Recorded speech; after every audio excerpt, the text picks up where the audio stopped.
Hi guys, I'm here to show you how to do area models and to do a little bit of review for our students at home. So we're going to be doing area models with our problem 4,321 times 5, and we're going to figure out what that is equal to today. So the thing about area models is that it's literally showing you the area of a space. And if you remember, area is one side times the other side. So what we're going to do is we are going to first take our number or our factor that we're multiplying by, which is 4,321, and we are going to break it up into expanded form. So 4,321 will become 4,000 plus 300 plus 20 plus 1. Now we're going to create a box or an area model to represent what we're multiplying. So since 4,000 is our largest number, it's going to take up the largest amount of space in our rectangle. So we have 4,000 right here. And I'm going to label the top of this box with 4,000. Then our next largest number is 300. So we're going to label the next one 300. After that we have 20 and 1. Now the reason that this box is the largest is because our number 4,000 is the largest. It takes up the largest area or space. Now we're going to take our factor that we're multiplying by, which is 5, and we're going to put it on the side here to label the row. Now, just to clarify for our students and to make it a little bit easier to remember what they're multiplying in each box, I like to have them label what they're going to do in each box. So for example, for this box right here, we're going to take the number on the top, so 4,000, and we're going to multiply it by the number that's on the side. So 4,000 times 5 is what's happening in this box. Then we move over to the next one. We take our number on the top, 300, and we're multiplying it by the number on the side, which is 5. So we end up with 300 times 5. Move on to the next one. Take the number on the top, multiply it again by the number on the side, so we end up with 20 times 5. And our last one and smallest box is going to be 1 times 5. Then from here, we just need to solve what each box represents. And the reason that we do this split up by place value is that it's easier for the students to multiply. So for example, we start in our smallest one, we end up with 1 times 5, which anything times 1 is itself. So we have 1 times 5 is equal to 5. Moving on to the next box, we have 20 times 5. So I'm going to take 2, multiply it by 5, which gives me 10. And then I have 1 0 here, so I'm just going to throw my 0 right next to my 10 for 100. We're going to move on to the next one. We have 300 times 5, which gives us, let's see, 3 times 5 is 15. Bring down my 2 zeros, and we end up with 1,500. And our last box here, we have 4,500. We're going to take our 4, multiply it by the 5 to give us 20. And then we have 1, 2, 3 zeros. So I'm going to add my 3 zeros right here to get 20,000. So now I've solved what goes into each of these area boxes, and now I just have one thing left to do. I need to combine all my answers because these are technically partial products. We'll get into that in a second. So I'm going to take 20,000 and I'm going to add 1,500 plus 100 plus 5. So in the first column, because we always start on the right side, we have 0 plus 0 plus 0 plus 5, which gives us 5. Next column, we just have zeros, so we stay at 0. Then we have 0 plus 5 plus 1, which gives us 6. 0 plus 1 in the next one leaves us with a 1, and then we bring down our 2. So our answer to 4,321 times 5 is 21,605.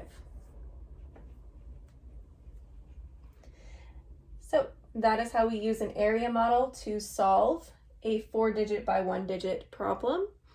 And we are going to, in just a second, talk about partial products. But before we do that, I want to show you what this looks like when we use 2 digits by 2 digits. All right, so now we have a 2-digit by a 2-digit number that we are going to multiply to find our product, or the answer to our multiplication problem. So setting up our area model for this is going to be pretty similar to how we set it up for our 4-digit by 1-digit problem. So first things first, we need to expand our number 32, and it will become 30 plus 2. Then we're going to expand our number 48, which will become 40 plus 8. And we are going to create our area model now. So our largest numbers are 40 and 30, so they are going to get the largest part of our rectangle.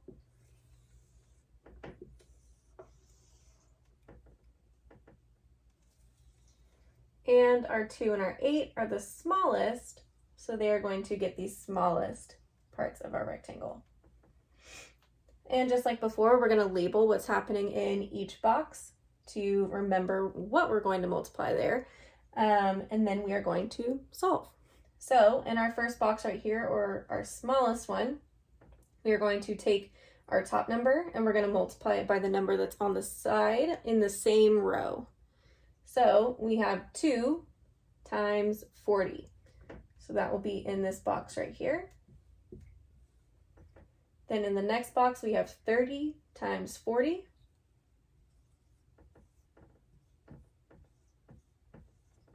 Now we need to move down to the next row. So we're going to start over here in the smallest one. It doesn't matter where you start. I just like to start in the smallest one. So we are going to take the number on the top again, which is 2, and we're going to multiply it by the number that's in the same row, which is 8. So 2 times 8. And then we're going to move over to our last box that we need to fill in. We're going to take 30 and multiply it by 8.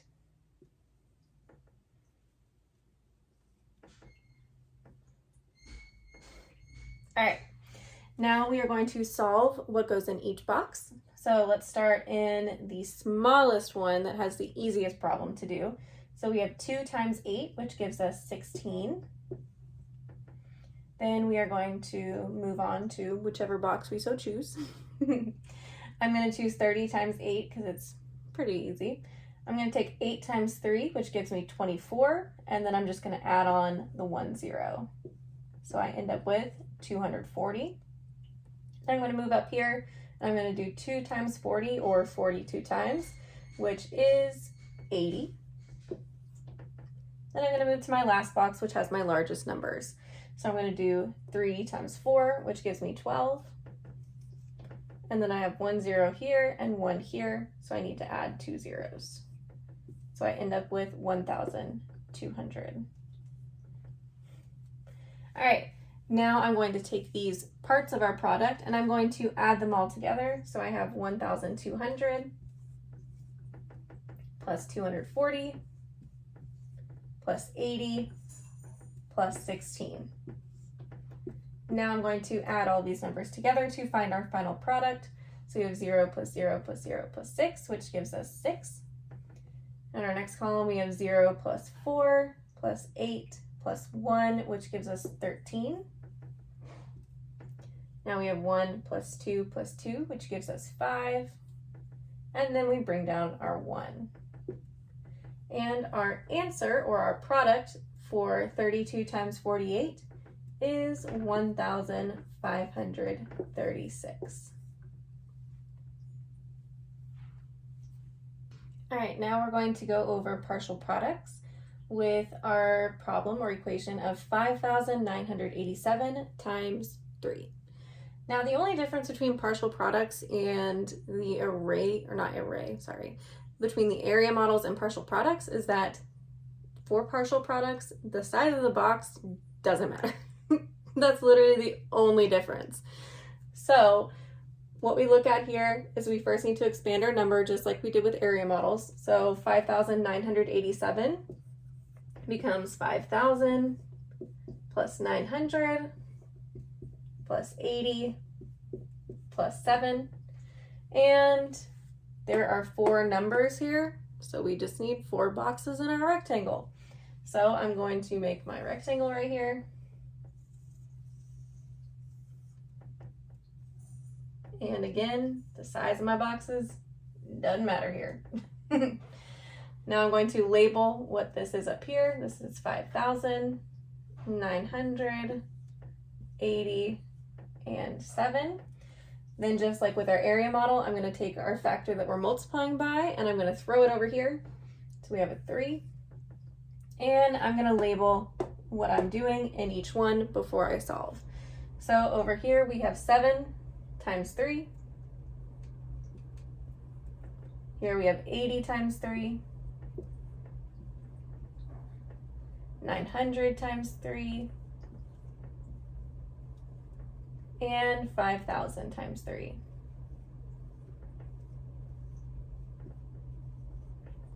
Now I'm going to solve each box to find the partial products, as the name states, and then I'm going to add them all together. So first things first, we have 7 times 3, which gives us 21. 80 times 3 gives me 240. 900 times 3 gives me 2,700. And 5,000 times 3 gives me 15,000.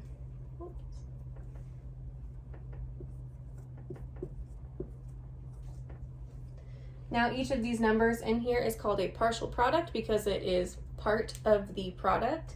So to find the answer to our problem, just like with our area models, we need to add each of these partial products together to find that final product.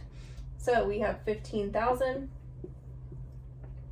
plus 2,700 plus 240 plus 21. So in this first column, we have 0 plus 0 plus 0 plus 1 gives me 1. In the second column, we have 0 plus 0 plus 4 plus 2 gives me 6. Then we have 0 plus 7 plus 2 gives me 9. 5 plus 2 gives me 7. And then we bring down our 1. So the answer to our problem up here of 5,987 times 3 is 17,961. And I'm going to show you how to do this with a 2-digit by 2-digit number, just the same way. All right, so we have our problem of 57 times 46, and we need to figure out what the product of those two factors is. So just like before, I'm going to expand both my numbers. So we have 50 plus 7, and we have 40 plus 6. Now I'm going to make my rectangle or my box so that I can find these partial products.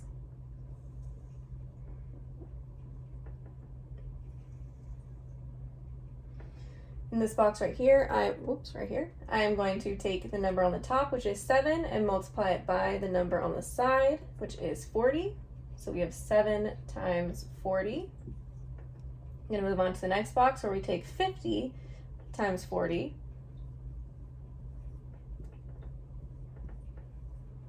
Move on down to the bottom, we have our number on top, which is 7 times 6. Move on over to the last one, and we have 50 times 6. And now we're going to solve each box to find our partial products or part of the total product. And we're going to start in this bottom one, just because I like to start with the easiest ones first. So we have 7 times 6, which gives us 42. Moving on up, we have 7 times 40, so 7 times 4 is 28. And we have 1 0, so our answer is 280. Moving on over to the one that's on the bottom right here, because it's the last easiest one. We have 50 times 6, so 5 times 6 gives me 30. And I have 1 0, so my answer right here is 300. And I'm going to move on to my last box, which is 50 times 40. So I'm going to take 5, multiply it by 4 to get 20. And then I have 1 0 here and 1 there, so I need to add 2 zeros. So 50 times 40 gives me 2,000. Now I'm going to take my partial products, or part of the total product, and I'm going to add them together. So we have 2,000 plus 300 plus 280 plus 42. In our first column, we have 0 plus 0 plus 0 plus 2 gives me 2. Then I have 0 plus 0 plus 8 plus 4 gives me 12. Carry our 1. 1 plus 0 plus 3 plus 2 gives me 6. And then we have 2 that we're just going to bring on down. So the product to our problem up here of 57 times 46 is 2,622. And that has been Math Corner with Miss Perry. I hope that I have been of some assistance, and I hope that you reach out if you do need more help. See you later.